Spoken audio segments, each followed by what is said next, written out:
I'm Lauren, and welcome to Improving the World. I'm an international improviser based in Hong Kong, and I speak to amazing women of improv all over the world.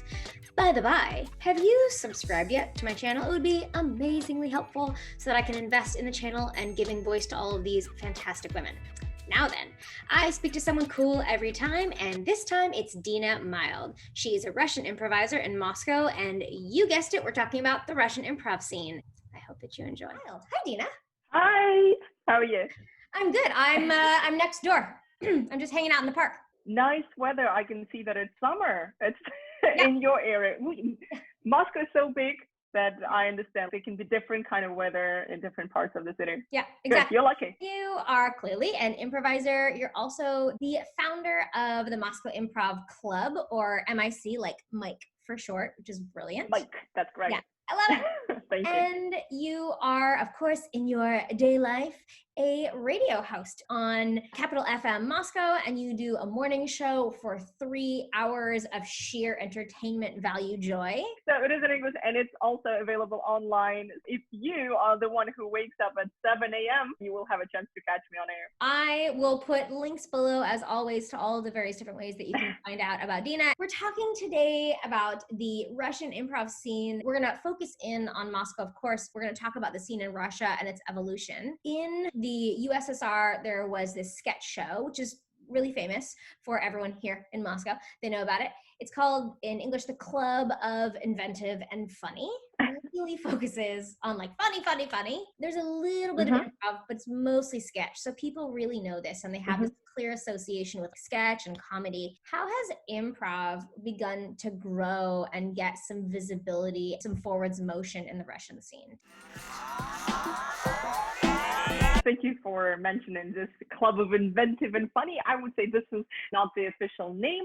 The name is KVM. This is an abbreviation. And I guess in the English-speaking world, not many of you have heard what it is actually, because it's only famous for former USSR countries. It used to be very big, and I was a big fan of it, to be honest. And a lot of people who love comedy. Unfortunately, it's not that famous anymore, especially amongst younger people, younger generations, just because, let's say, we don't have a lot of freedom of speech when it comes to TV, and it's a bigger TV show, so you can't really make all the jokes you want or joke about a lot of stuff. But I would say that this quite a unique thing that affected the way improv evolved in Russia. I wouldn't say that this is where it originated, got its roots, but definitely a lot of people who used to play in KVN now do improv. When we talk about Russian improv, a lot of people associated with being funny, with comedy, people who want to do improv, they are first of all interested in the funny part of it because it is affected by this big humor TV show. Improv is very young in the Russian community. I've been doing improv for 6 years, so I'm kind of a pioneer.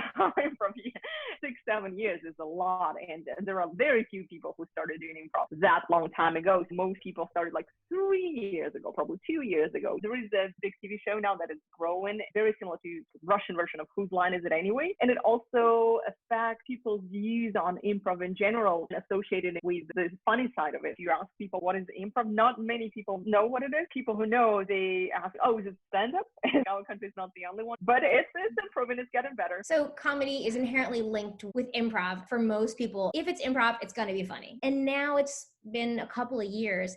Is it starting to move into other space, to non-comedy, the theater space and other performance arts yet? Very slowly but surely, because there is such a big pressure from the media, because all the projects that are supposed to be created for the TV, for example, there is one more TV show, Improv Team, so it's about teams competing against each other and improvising on the spot on stage. They really promote this idea of being funny, of making jokes on the spot, and they are calling it improv. Then there is this big misunderstanding amongst a lot of people that improv is supposed to be about comedy only. But there are definitely people who are more interested in it, and they dig deeper, read books, travel abroad. Not a lot of people can afford traveling abroad. It's not that cheap for those who live in Russia. You need the visa and a lot of stuff. So I understand that's one of the reasons which slows down the whole process, because we can't really like just travel and see, I don't know, 20 shows in 1 week. Like, oh, what? That definitely broadens your mind. So unfortunately, not a lot lot of people can do that. And that's why we are affected a lot by all the media and what we can see on TV. And also because our audience, they see the show on TV and they expect us to be funny, just like on TV. So there is this big pressure on the actors. I think it's getting better. I hope that we're going to find our own voice in improv, because we have a lot of theater, circus background. I mean, it's huge. Yes. So we have definitely a lot to show to the world. I really want us to find our own unique voice. And we are working on the ways that we can express ourselves and not be similar to all the other European communities, but just show our own way to improvise. I put my hand up and say I'm the first one to be totally naive. I'm under the impression that most Russian people speak Russian and not English. So therefore, if my thesis statement, if my assumption is correct, does that mean that there's an educational barrier in improv? Because I'm hearing you talk about media helping to educate people about expectations. So that is the Russian media programmers choosing what it is that they want to air, and they're saying this is what it is. If that's the main source of input, which is coming in Russian for Russian people, then that's what it is that they're going to expect. There's some financial barriers for people to go and travel and consume improv knowledge elsewhere. But what's coming in? Is there literature? Do you have other resources? Yes, media, of course, is big. They want a specific type of programs. They don't care about the culture, the community. What they care about is that it works on TV. And of course, they only do the games that work on TV. There are people who work on educating people in Russia. There are different improv communities. There are different improv schools that teach, and that improv is not only about being funny. Also, there is a big community led by my good friend called Improv Sreda. They translate different YouTube shows, translate books. I don't know, at least, about Russian improv books. One of my friends is working on writing an improv book. I'm really looking forward to reading it. I don't know what he's up to. Maybe he'll translate our discussion, this interview, for free. I'm hiding behind my hair because that was a cheeky question. We'll see. I laugh. Yeah. I am also a member of the international network, The Scene. It's like Ohana, just mostly for improvisers who are also organizers in their own communities. We are working on the book about our separate communities all across Europe. I've been working on my own chapter about Russian improv, about giving an idea for foreigners about Russian improv rather than educating Russians how to do improv. You mentioned about the lack of knowledge of the language. Unfortunately, although in Moscow, not that many people speak English, and this is definitely a barrier. Grab a book, download a book, and read it. Unfortunately, it's not so, but people who do that, read books, travel, watch shows on YouTube, or travel and watch shows, they come back and they educate and they try to broaden other people's knowledge. Further showcasing my Russian knowledge gap from my limited interaction with all of the Russian people I've met in any kind of holiday, airport, or human interaction, or my Russian friends, is there much diversity in the improv scene? My understanding of Russia is that there's definitely some multiculturalness. There may not be a large selection of melanin diversity, but there is some multiculturalness for sure. That's because some of the history. Do you see that in improv? Because globally speaking, and one of the reasons why I am a woman with a channel talking with women, broadcasting women's voices for anyone who wants to hear them, is about diversity. So at the end of the day, women are a minority in improv. And what does it look like for you in terms of diversity where you are in Moscow and the Russian scene? First of all, I wanted to say that it's a great idea that you created such a channel to help women in improv get their voice. So applause to you. Speaking of diversity, Russia is a multicultural country. I myself, I don't have Russian blood, so to say, but I do speak Russian. There are different little nationalities in Russia. If we talk about this, definitely it's pretty diverse. Women in improv, I would say that we have a problem. There are definitely more men than women in improv. And you can see from the now popular projects, sometimes I look at the teams and I can see like maybe one woman among like 10 teams. It's bad. Sometimes the jokes are not appropriate. Part of the reason it comes from the whole culture in our country. I mean, this is such a systemic discussion here. This is about all kinds of diversity questions, but a lot of what's going on is that you see on TV, in the movies, in the books, whoever is being shown to you. And so that's who you think is supposed to be there, right? So if I see 5 dudes and 1 chick, then my thinking is, okay, there's a space for dudes and a minority of chicks, right?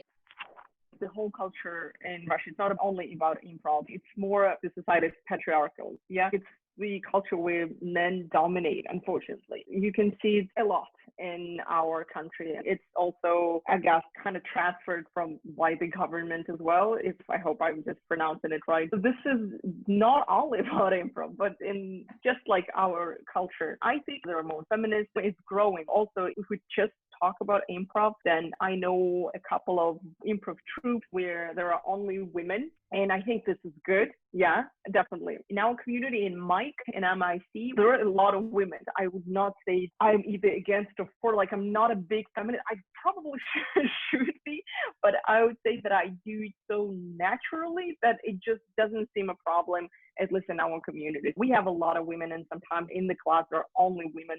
And I think that's great. I don't necessarily like, okay, speak only women, maybe because I'm the leader in my community, that just shows or gives an example of how it can be, you know, and that women can do improv, or it can be funny, or can be inspiring and motivate other people. I think I should do it more consciously and show it as an example. For now, I'm kind of analyzing it, and I can see, oh, we actually, in our cast, we have like 60 or 70% of women. And I'm like, I wonder why it's so. And I'm like, well, this is pretty cool because we give a voice to other women, and it's great. But again, I'm not doing it like, wow, yeah, I am focusing on that. But it comes so naturally. A little bit of proud of it, I guess. Okay. We're going to turn left. I want to talk about change, how you see improv changing people, and if it is making an affect for people. Are you seeing that the people who are coming to workshops are coming in one way and you're spitting them out another way? Are you seeing it ripple into lives? Usually the answer to this is yes. So I'm going to be shocked if you say no, but hit me. Tell me the truth. Absolutely not. Okay. Improv affects people's lives. What BS? Can I say BS on the show? No? Yeah, of course you can. Okay. On the radio, I'm usually not allowed to say stuff like that. I learned the majority of my swearing from my grandfather, who used to just swear up a storm. I used to get in trouble at school because of my swearing. So I'm being polite for you and these beautiful viewers. But you hit me, sister. Anyways, okay, change. How's the scene changing? Change.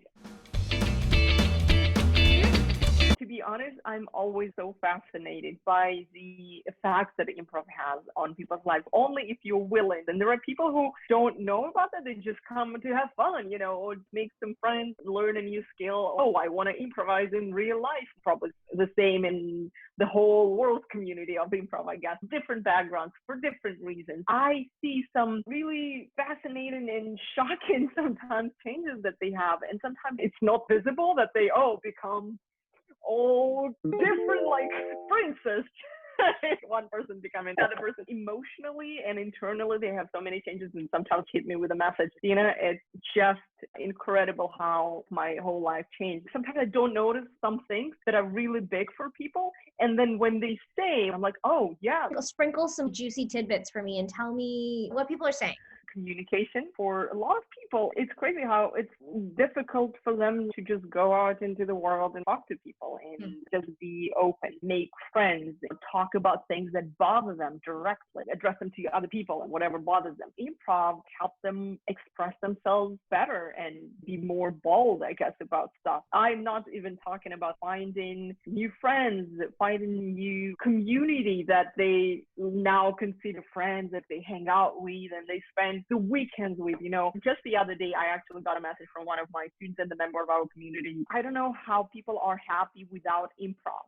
Oh. And yeah, I was like, wow, that's such a nice thing to write, you know. This is a big you know, this is such a big thing. It makes me feel good, and it makes me want to grow our community more because I can see that it changes people's lives. Not just like, oh, I talk to my boss more efficiently. These things are also important. But there are people who did not leave their house for 3 weeks in a row who've been super depressed. Of course, it's not every person, but there are a lot of people who are quite introverted, and then they come to improv, and I guess that's where they find their voice, their way to express themselves. And I think that's really beautiful. Yeah, I do too. It makes you feel inspired and you want to grow this, and you are, because the Moscow International Improv Festival is now a thing.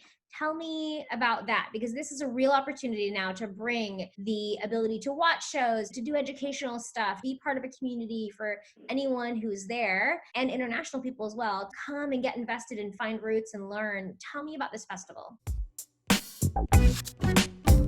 We started an international improv festival called Matryoshka. Do you know what Matryoshka means?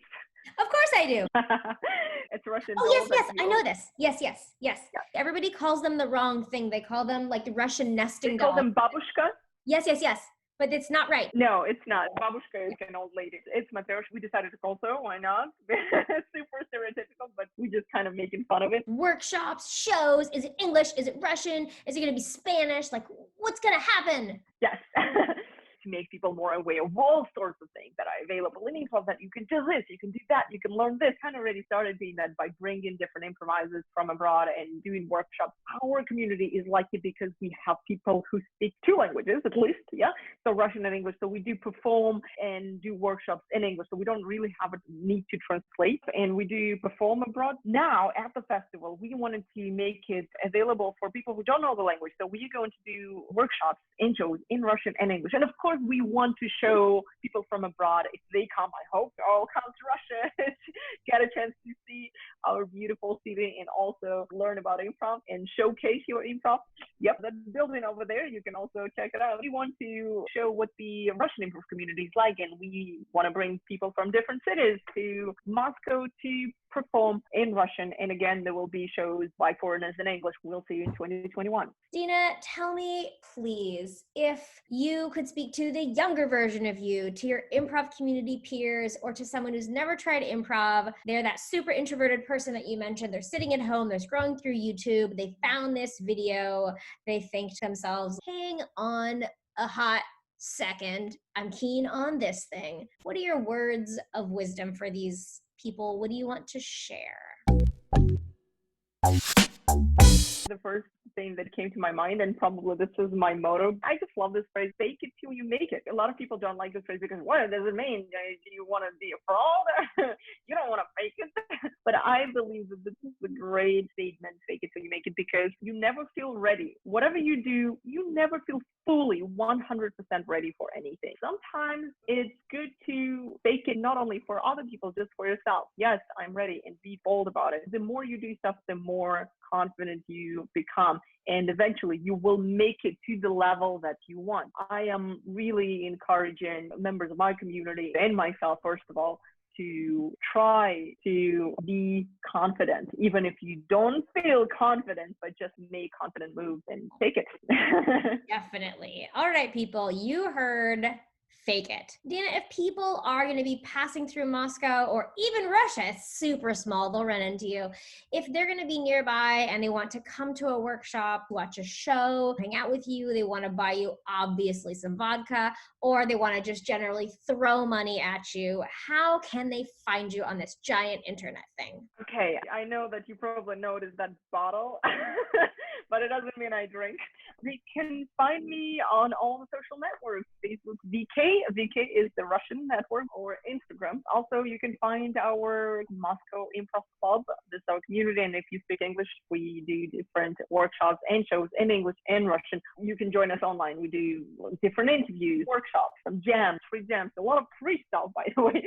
So definitely go ahead and join us. And Capitals in Moscow, if you're old school, it's available online. Amazing. All right. It sounds like we're all of us are going to take a little trip to Moscow. I mean, I'm already here. You can come hang out with me too, but we're all going to go to Moscow. We're going to go to the festival. We're going to generally just walk around this park, avoid the snow, hang out with Dina. All right, everyone. Thank you. Red Square. Yes, the Red. I mean, I was going to go to the Orange Square, but we'll go to the Red Square. Dina, thank you for your time and your energy and your thoughts. It's really wonderful getting to hear from you and learn about the scene in Moscow and Russia. Thank you, Lauren. Thank you so much. It's been wonderful for me too. So hopefully I'll see you in person someday.